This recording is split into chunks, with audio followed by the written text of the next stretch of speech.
جس وقت طبیب کو بلایا گیا تو طبیب نے کہا یہ تو زہر ہے اور زہر جان بوجھ کر لگایا گیا ہے۔ بہرحال امام کو شفا بھی ہوئی اور مدینہ آئے، اور اب کی مرتبہ جو تیسری بار زہر دیا گیا وہ ہیرے کو پیس کر امام حسن رضی اللہ تعالیٰ عنہ کے مشکیزے کے اندر ڈال دیا گیا۔ امام حسن رضی اللہ تعالیٰ عنہ 27 صفر کی رات سوئے ہوئے تھے، اچانک نیند سے بیدار ہوئے۔ حضرت زینب رضی اللہ تعالیٰ عنہا عبادت میں مصروف تھیں۔ آپ نے نیند سے بیدار ہو کر حضرت زینب رضی اللہ تعالیٰ عنہا کو آواز دی اور حضرت زینب امام کی طرف متوجہ ہوئیں۔ حضرت حسن رضی اللہ تعالیٰ عنہ فرمانے لگے کہ میں نے خواب میں نانا جان اور امی اور ابا جان کو دیکھا ہے، وہ مجھے جنت کی سیر کرواتے ہیں۔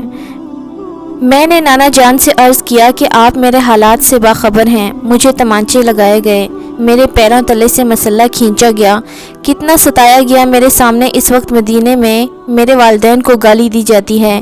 یا رسول اللہ صلی اللہ علیہ وآلہ وسلم، میں اس دور سے گزر رہا ہوں۔ آقا صلی اللہ علیہ وآلہ وسلم نے فرمایا کہ صبر کرو، تم بہت جلد ہم سے آ کر ملنے والے ہو۔ امام حسن رضی اللہ تعالیٰ عنہ نے ایک اور خواب دیکھا کہ آپ کی پیشانی پر قل هو اللہ شریف لکھی ہوئی ہے۔ یہ خواب جب لوگوں نے سنا تو خوش ہوئے، لیکن آپ کے شاگرد سعید ابن مسیب نے سنا تو آپ نے فرمایا کہ مولا اگر یہ خواب کی تعبیر پوری ہو گئی تو سمجھ لیجئے آپ بہت جلد دنیا سے جانے والے ہیں، کچھ ہی دن بچے ہیں۔ یہ خواب تو تھا ہی، سب لرز رہے تھے، اس خواب نے اور لرزا دیا۔ امام حسن رضی اللہ عنہ نے کہا بہن میں نے خواب دیکھا۔ حضرت زینب نے پوچھا کہ یہ کیسا خواب ہے؟ امام نے مشکیزہ لانے کا کہا اور مشکیزے سے جب پانی پیا تو مشکیزے میں موجود جو ہیرا پیس کر ڈالا گیا تھا وہ آپ کے پیٹ میں چلا گیا۔ روایتوں میں آتا ہے، مورخین لکھتے ہیں کہ آپ کے کلیجے کے 72 ٹکڑے ہوئے، بعض نے لکھا کہ 80 ٹکڑے ہوئے، بعض نے لکھا کہ آپ کے آنتوں اور کلیجے کے 100 سے زیادہ ٹکڑے ہوئے۔ جب آپ کیا کرتے تو وہ ٹکڑے ہو کر گرتے۔ سوچئے ذرا یہ ہیرا کیا ہوتا ہے، اس کو کانچ پہ چلائیں تو کانچ کٹ جاتا ہے۔ یزید صرف قاتل حسین رضی اللہ عنہ ہی نہیں بلکہ قاتل حسن رضی اللہ عنہ بھی ہے۔ اس پر تو سب اتفاق کرتے ہیں کہ سازشیں یزید نے کی تھیں، لیکن زہر دیا کس نے، اس پر خاموش ہے تاریخ۔ حضرت مولانا حسن بریلوی رحمۃ اللہ علیہ نے ایک عورت کا نام لکھا ہے، لیکن مفتی جلال الدین رحمۃ اللہ علیہ اس پر خاموشی کا حکم دیتے ہیں۔ مورخین اس میں اتنے الجھے ہوئے ہیں کہ کوئی واضح موقف پیش نہیں کیا جاتا، لیکن پڑھے لکھے لوگ ہیں، ان کے لیے ایک بات ہے کہ زہر دینے والا کون ہے۔ جس وقت ٹکڑے ہو کر گرنے لگے تو امام نے حضرت حسین رضی اللہ عنہ کو بلانے کا حکم دیا تاکہ کچھ نصیحت کر دوں۔ حضرت حسین رضی اللہ عنہ آئے اور حالت دیکھ کر گلے مل کر خوب روئے۔ بھائی بتاؤ آپ کو زہر کس نے دیا؟ اس لیے کہ سید الصابرین کا نواسا ہے۔ بھائی مجھے جس پر شک ہے اگر وہی ہے تو اللہ بہترین انتقام لینے والا ہے، اور شک کی بنیاد پر کسی کو قتل نہیں کیا جا سکتا، کیونکہ میں نام لوں گا تو تم قتل کرو گے، اور شک کی بنیاد پر کسی کو قتل نہیں کیا جا سکتا۔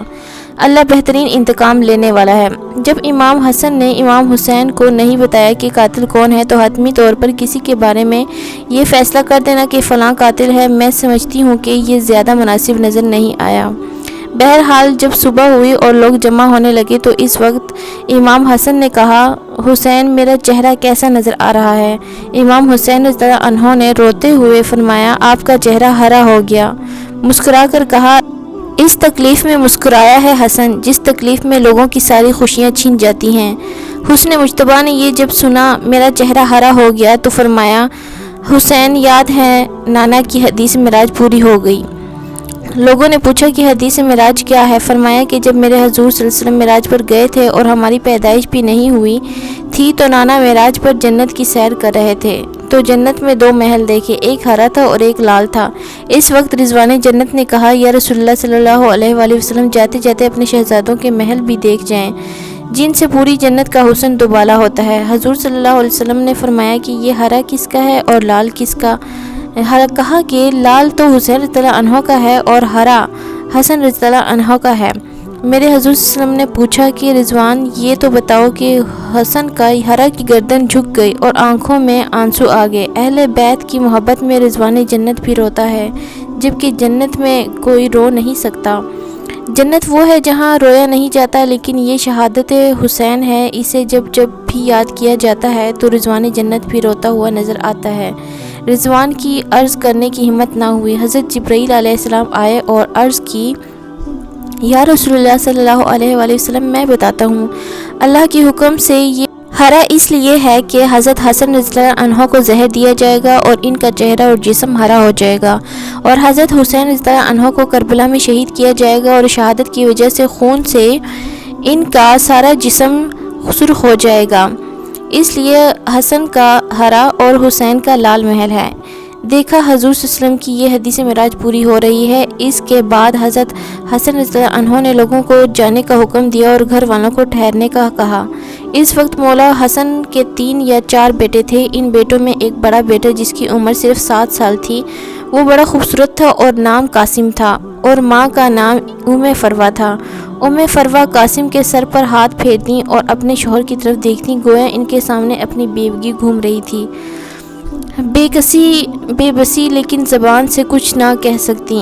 جب لوگ چلے گئے حتیٰ کہ کوئی نہ بچا تو حضرت حسن رضی اللہ عنہ نے اپنے بازو پر بندے تعویذ کو کھولنے کا حکم ام فروا کو دیا۔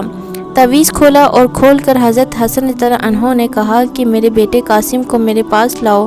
اپنے ہاتھوں سے وہ تعویذ بیٹے کی بازو پر باندھ دیا اور فرمایا، بیٹا ایک وقت آئے گا جب تو شدید مصیبت میں گرفتار ہو جائے گا، اس وقت یہ تعویذ کھول کر دیکھ لینا۔ اس کے بعد حضرت حسین رضی اللہ عنہ کو بلا کر وصیت کی اور کہا، حسین صبر سے کام لینا اور میری تمنا ہے کہ جس وقت میرا جنازہ اٹھے تو مجھے نانا کے قدموں میں دفن کر دینا، میں نانا کے قدموں میں دفن ہونا چاہتا ہوں۔